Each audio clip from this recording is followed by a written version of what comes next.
Hello students, आज के इस वीडियो में हम चैप्टर 9 सीक्वेंस एंड सीरीज़ यानी कि अनुक्रम तथा श्रेणी के एक्सरसाइज 9.3 डिस्कस करेंगे। इसका बच्चों पार्ट 2 है ये इस एक्सरसाइज का। So let's start exercise 9.3। First of all we discuss question number 10 in this exercise. इससे पहले मैंने आपको क्वेश्चन नंबर 9 तक इससे पहली वीडियो में करा दिए हैं। अब हम क्वेश्चन नंबर 10 करेंगे। क्या कहा है इसमें हमसे कहा है एक्स क्यूब, एक्स की पावर 5, एक्स की पावर 7 एन पदों तक का योगफल ज्ञात कीजिए। ठीक है, तो यानी कि ए इसमें बच्चों कितना है, एक्स की पावर 3 है। आर कॉमन रेशियो हमें निकालना है। वैसे तो मैं इससे पहली वीडियो में आपको बता चुकी हूँ कॉमन रेशियो कैसे निकालते हैं, फिर भी मैं एक बार आपको रिमाइंड करा देती हूँ। जैसे कि हमारे पास ये एक श्रेणी बनी हुई है 9, 27 एंड सो ऑन, ये एक श्रेणी है। ये हमारे पास कहलाता है प्रथम पद। तो प्रथम पद को बोला जाता है फर्स्ट टर्म। फर्स्ट टर्म कितनी है, इसमें 1 है। फिर इसमें सेकंड में आता है कि हमें निकालना होता है इसमें कॉमन रेशियो, जिसको बोलते हैं सार अनुपात। सार अनुपात होता है कॉमन रेशियो, इसको रिप्रेजेंट करते हैं आर से। ये कैसे निकलता है, दूसरा पद अपॉन में पहला पद करके, दूसरा पद अपॉन में पहला पद। ठीक है, इसी तरह से इक्वल टू आना चाहिए ये किसके, तीसरा पद अपॉन पहला पद, चौथा पद अपॉन में तीसरा पद, इस टाइप से ये आना चाहिए। तो ये जो हमारे पास सीरीज़ है, ये जो हमें सीरीज़ गिवन है, अगर मैं इसके अकॉर्डिंग फाइंड करूँ तो क्या आएगा हमारे पास स्टूडेंट्स, आर की वैल्यू क्या आएगी, आर आएगा 3/1। Second term upon first term 3/1, 3 हो जाएगा। फिर नेक्स्ट में फाइंड करूँ कि थर्ड टर्म अपॉन में सेकेंड टर्म, तो 9/3, इससे भी कितना आएगा, ये 3 ही आएगा। अगर नेक्स्ट फाइंड करूँ तो फोर्थ टर्म अपॉन में थर्ड टर्म, यानी कि 27/9 कैंसिल करेंगे तब भी 3 ही आएगा। यानी कि हर केस में आर सेम आ रहा है, तो इसका सारवानुपात क्या हो जाएगा, 3 हो जाएगा। इस टाइप से आप निकालेंगे, और जिसका सारवानुपात इक्वल आता है वो श्रेणी गुणोत्तर श्रेणी कहलाती है। बच्चों समांतर श्रेणी में तो डी यानी कि कॉमन डिफरेंस सेम आना था, इसमें कॉमन रेशो सेम आना है। ठीक है, तो इसमें हमें गिवन है ये सीरीज़ जिसमें हमें फाइंड करना है आर। तो सबसे पहले हम क्या लिखेंगे, ए फर्स्ट टर्म लिख लेते हैं जो कि है एक्स क्यूब। आर फाइंड करना है, आर होता है सेकंड टर्म यानी कि आर की पावर 5, एक्स की पावर 5 और फर्स्ट टर्म एक्स की पावर 3। ठीक है, तो नीचे जो टर्म होती है ऊपर माइनस में जाती है, तो ये x की पावर कितनी आ जाएगी, 2, यानी कि कॉमन रेशो जो आ जाएगा आपके पास x² आ जाएगा। ठीक है, तो बच्चों इसमें हमें क्या फाइंड करना था, n पदों तक का योगफल फाइंड करना है, जिसका फॉर्मूला होता है s = a 1 - r की पावर n अपॉन 1 - r। एक और होता है, मैं यहीं पे आपको बता देती हूँ, ए आर की पावर n-1 अपॉन r-1। इसके केसेस होते हैं, ये फॉर्मूला कब अप्लाई होता है, जब r स्मॉल होता है 1 से। ठीक है, ये फॉर्मूला कब अप्लाई होता है, जब r ग्रेटर देन होता है 1 से। अब बच्चों यहाँ पर जो है ये x की पावर 2 है, अब ये r ग्रेटर है या लेस वो हमें इससे पता चलेगा। यहाँ पर फर्स्ट टर्म एक्स क्यूब है और कॉमन रेशियो कम है यानी कि लेस देन है, तो हमें फॉर्म अप्लाई करनी है s = a 1 - r की पावर n अपॉन 1 - r। ए हमें गिवन था एक्स क्यूब, जो हमने यहाँ पे पुट कर देंगे एक्स ए के प्लेस पर 1 - r के प्लेस पर x² रखेंगे जिसकी पावर है n अपॉन में 1 - r के प्लेस पे x²। तो 2 की मल्टीप्लाई n में करेंगे तो 2n हो जाएगा। तो ये हमारे पास आ जाएगा एक्स क्यूब 1 - x की पावर 2n और अपॉन में 1 - x² एज इट इज़। ठीक है, तो ये हमारा आंसर इसमें आ जाएगा n पदों का योगफल। आई होप आपको क्लियर हो गया होगा। सो let's start next question which is question number 11। इसमें कहा है मान याद कीजिए, यानी कि आपको इसका मान निकालना है सिग्मा k = 1 to 11, यानी कि k की वैल्यू आपको 1 से 11 तक गिवन है। ठीक है, फिर कहा है 2 + 3 की पावर k।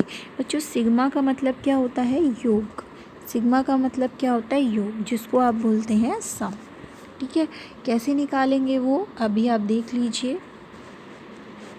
k की वैल्यू 1 to 11 है, तो यहाँ पे 3 की पावर जो k है यहाँ पर हम 1 से स्टार्ट करेंगे। तो पहले जब हम 1 रखेंगे 2 + 3 की पावर k में, जब आप 1 पुट करेंगे तो 2 + 3 की पावर 1 तो 3 ही आ जाएगा, 2 + 3 है ना। जब आप यहाँ पर 2 रखेंगे तो 3 की पावर 2 हो जाएगा, तो सेकेंड टर्म बनेगी 2 + 3 की पावर 2। इसी तरह से नेक्स्ट 2 + 3 की पावर 3, कितने पदों तक, 11 पदों तक। ठीक है, फिर आपको स्टूडेंट्स क्या करना है, सबसे पहले देखिए ये 2 2 2 एंड लास्ट तक ये 2 11 पदों तक ऐड हो रहा है। मैंने बताया था सिग्मा का मतलब क्या होता है बच्चों, प्लस होता है, इसलिए हमने बीच में क्या लगाया है, प्लस लगाया है। अब बच्चों 2 को आप अगर 11 बार जोड़ेंगे, कितनी बार, 11 बार जोड़ेंगे, तो 2 की मल्टीप्लाई आपको 11 में करनी पड़ेगी, यानी कि कितना आएगा, 22 आएगा। 2 को 11 टाइम ऐड करने पे कितना आएगा, 22। तो वो हमने यहाँ पे लिख दिया 2 × 11। फिर 3 3 वाली टर्म्स एक साथ ले ली, जो कि है 3 + 3² + 3 की पावर क्यूब, कितने पदों तक, 11 पदों तक। तो ये जो सीरीज़ बन रही है ये जीपी है या नहीं, एक बार उसको हम चेक कर लेते हैं। यहाँ पर स्टूडेंट्स ये क्यूब है, तो आप इसे क्यूब कर लेंगे। ठीक है, तो 3 क्यूब हो जाएगा प्लस डैश डैश डैश। अब देख लेते हैं जीपी बन रही है या नहीं। इसमें ए कितना है, 3 है, और आर क्या आएगा, सेकंड टर्म अपॉन में फर्स्ट टर्म, कैंसिल कर दीजिए, 3 आ जाएगा, यानी कि कॉमन रेशो कितना आ रहा है, 3। अगर मैं सेटिस्फाई नहीं हूँ तो मैं एक बार और इसको निकाल सकती हूँ, यानी कि थर्ड टर्म अपॉन में सेकेंड टर्म करके, तो 2 से क्यूब कैंसिल, तो फिर भी 3 आ जाएगा, यानी कि दोनों केसेस में 3 आ रहा है। इट मीन्स ये हमारे पास टर्म क्या बन जाएगी, हमारे पास रेशो आ जाएगा, कॉमन रेशो कितना आ जाएगा, 3 आ जाएगा। ठीक है, यानी कि अब ये जो 3 आया है वो ग्रेटर देन है किससे, 1 से। तो बच्चों ग्रेटर देन के लिए मैंने आपको एक फॉर्मूला बताया था एस का सम निकालने का, क्योंकि प्लस हो रहा है तो यानी कि आपको सम निकालना है। एस का फॉर्मूला बताया था AR की पावर n-1/r-1, ये बताया था। तो आप यही फॉर्मूला इसमें अप्लाई करेंगे।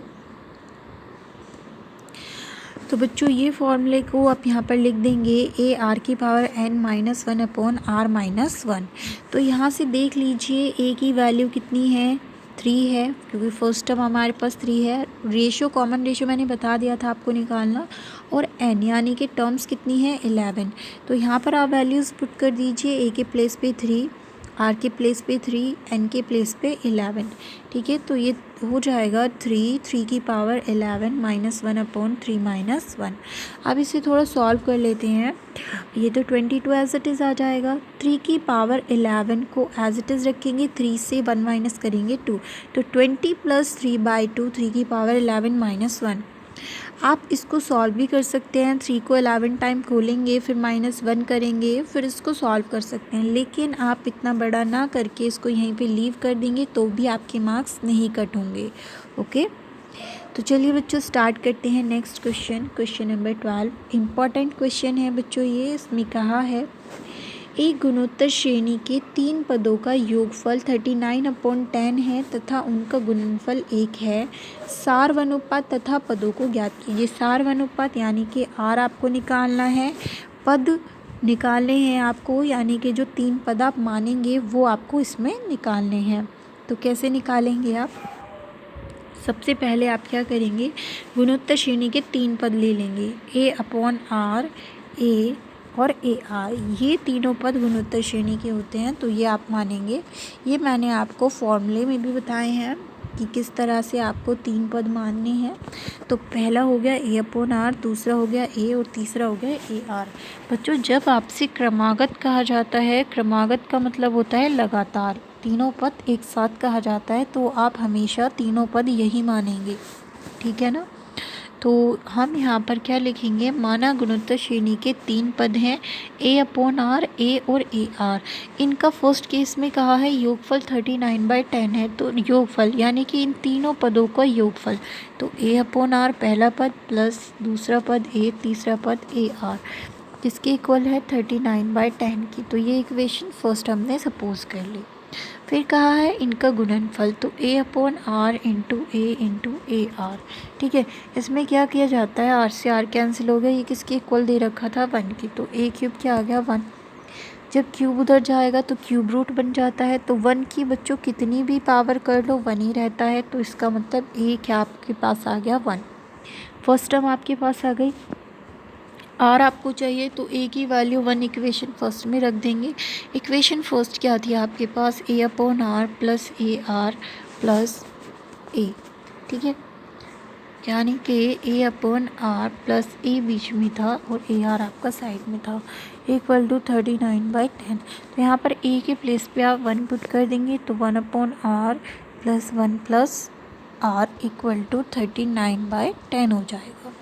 बच्चों इसको सॉल्व करेंगे तो उसके लिए हमें एलसीएम लेना होगा, है ना। तो एलसीएम किस टाइप से लेंगे वो मैं बता देती हूँ। सबसे पहले आप आर की मल्टीप्लाई करेंगे 1/1 सपोज कर लीजिए, आर के अपॉन में भी 1 सपोज कर लीजिए।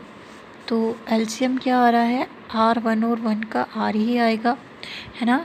तो R से R कैंसिल आउट हो जाएगा तो 1 आता है। तो 1 की मल्टीप्लाई ऊपर वाले डिजिट में होती है तो 1 ही रहेगा। इसी टाइप से 1 से R को कैंसिल किया, R आया, उसकी मल्टीप्लाई ऊपर वाले 1 में R हो जाएगा। फिर 1 से R को कैंसिल किया, R आएगा, फिर R की मल्टीप्लाई ऊपर वाले R में होगी तो R² हो जाएगा, इक्वल टू 39/10। उसके बाद बच्चों आपको क्रॉस मल्टीप्लाई करनी है, 10 की मल्टीप्लाई इस पूरे में, 39 की R में, तो ये टर्म आपके पास बन जाएगी। अब इस टर्म को आपको सॉल्व करना है, कैसे करेंगे, 39 को इधर लेकर आ जाएंगे लेफ़्ट साइड तो माइनस में आ जाएगा क्योंकि इधर ये प्लस में है। उसके बाद 39 से आप 10R को माइनस कर देंगे, 29R आ जाएगा। बेसिकली स्टूडेंट्स आप क्या करते हैं, ये क्वाड्रेटिक इक्वेशन आपके पास बन गई है जिसको आप सॉल्व करते हैं। तो कैसे करेंगे, आप इसके फैक्टर करके करेंगे, यानी कि 10 की मल्टीप्लाई 10 में 100 आ जाएगा। 100 के फैक्टर इस टाइप से करने हैं कि प्लस करके 29 आ जाए। तो 2 5 से 10 हो जाएंगे, 2 2 ज़ा 4, 2 5 ज़ा 10, 5 5 ज़ा 25, 5 1 ज़ा 5। तो ये बन गए आपके पास। अब जो 5 5 ज़ा 25 होते हैं और 2 2 ज़ा 4 होते हैं, 25 में अगर मैं 4 ऐड कर दूँ तो 29 आ जाएगा। इट मीन्स 29 को हम डिवाइड करेंगे 2 पार्ट्स में तो 25 और 4 लिखेंगे 29 को, ठीक है। अब इस क्या करना है आपको, स्टार्टिंग की 2 टर्म से कॉमन लेते हैं आप, तो 5R कॉमन आ रहा है तो 2R माइनस 5 बच जाएगा। यहाँ से भी 2 कॉमन आ रहा है तो 2R माइनस 5 बच जाएगा। तो आपके पास R की टर्म्स यहाँ पर आ जाएंगी 5/2 एंड 2/5, ठीक है। तो यानी कि आपको गुणोत्तर श्रेणी के 3 पद बताने थे। अगर A 1 है और R सबसे पहले आपने 2/5 रखा है तो आपके पास पद क्या होंगे, पहला पद A अपॉन R था, दूसरा A था और तीसरा AR था। तो A आपके पास 1 है, R कितना रख रहे हैं आप 2/5, ठीक है। तो ये 5 ऊपर चले जाएगा, 2 नीचे, 5/2 यानी कि पहला पद 5/2 आ जाएगा। दूसरा A के प्लेस पे आप 1 रखेंगे तो दूसरा पद आपके पास 1 आ रहा है। तीसरा AR है तो A के प्लेस पे आप 1 रखेंगे और R के प्लेस पे 2/5, तो यानी कि ये आपके पास 2/5 आ जाएगा। तो तीनों पद आपके पास आ गए हैं। अब सेकंड केस में अगर A को आप 1 रख रहे हैं और R को आप 5/2 रख रहे हैं तो पद क्या बनेंगे, तो A अपॉन R होता है, A 1 है, R 5/2 रख दिया तो 2 ऊपर चला जाएगा तो 2/5 बन जाएगा। नेक्स्ट आपका सेकंड पद A है जो कि 1 है तो 1 ही रहेगा। तीसरा पद AR है तो A के प्लेस पे 1, R के प्लेस पे 5/2, यानी कि ये आपके पास टोटल 5/2 आ जाएगा, ठीक है। तो इस तरह से आपके तीनों पद आ जाएंगे। तो या तो ये आ सकता है या ये आ सकता है, इन दोनों में से कुछ भी हो सकता है, ठीक है। तो नेक्स्ट क्वेश्चन स्टार्ट करते हैं स्टूडेंट्स, क्वेश्चन नंबर 15, जिसमें कहा है कि एक गुणोत्तर श्रेणी का प्रथम पद आपको गिवन है, A 729 गिवन है तथा सातवां पद 64 है, तो S7 ज्ञात कीजिए, यानी कि आपको 7 पदों तक का योगफल निकालना है। तो बच्चों जो आपको मानना है पहले वो लिख लेते हैं। मान लिया सार R है, क्योंकि A हमें गिवन है, A7 गिवन है, लेकिन हमें गिवन नहीं है R, तो हमने A को 729 सपोज कर लिया है, ठीक है। A को हमने 729 सपोज कर लिया है। उसके बाद हमने क्या किया है, उसके बाद हमने T7 यानी कि T7 हमें 64 गिवन था, वो हमने लिख दिया है। T7 का मतलब होता है बच्चों सातवां पद। सातवां पद कैसे निकालते हैं आप? Tn का क्या फॉर्मूला होता है? Tn होता है AR की पावर n-1। फिर से मैं एक बार लिख देती हूँ, Tn होता है AR की पावर n-1। आपको सातवां पद लिखना है, यानी कि n के प्लेस पर आप 7 लिख देंगे। ठीक है, तो T7 क्या आ जाएगा? AR की पावर 7-1 यानी कि 6, ये आ जाएगा। और इसमें T7 आपको 64 गिवन है, A आपको 729 गिवन है, R की पावर 6। तो ये मल्टीप्लाई में है R की, तो ये डिवाइड में जाएगा, यानी कि ये हो जाएगा 64/729। ठीक है, अब इसके फैक्टर किए जाएं तो 64 को 2 की पावर 6 लिखा जाएगा, 729 को 3 की पावर 6। तो यानी कि 2/3 को एक साथ कंबाइन करके क्या लिखा जा सकता है? पावर 6। अब बच्चों क्योंकि जब पावर सेम होती हैं तो बेस की कंपेयर हो जाती है, तो इसलिए R कितना आ जाएगा? 2/3 आ जाएगा। और 2/3 जो है वो लेस देन होता है 1 से। ठीक है, तो इसका मतलब जो आप इसमें फॉर्मूला लगाएंगे Sn का, वो कितना, कौन सा लगेगा? A1 - R की पावर n/1 - R, क्योंकि ये फॉर्मूला एप्लीकेबल होता है when R less than 1। So students, आप इसमें वैल्यूज़ पुट करेंगे। A के प्लेस पे 729, R के प्लेस पे 2/7। 2/7 की पावर कितनी है? 7। जब आप इसे ओपन करेंगे, 2 को 7 टाइम खोलेंगे तो 128 आएगा। 3 को 7 टाइम खोलने पे 2187 आएगा।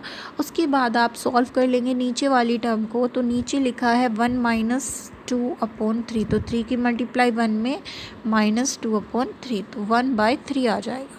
ठीक है ना, तो 1/3 3 ऊपर चला जाएगा, तो 729 × 3। इसको सॉल्व कर लेंगे, इसकी मल्टीप्लाई 1 में और -28, 128। ठीक है, अब इससे आपने इसको कैंसिल किया, 3 टाइम में कैंसिल हुआ, 3 से आपने 3 को कैंसिल कर दिया। फिर 2187 से जब 128 को माइनस करोगे तो कितना आ जाएगा आपके पास? 2059।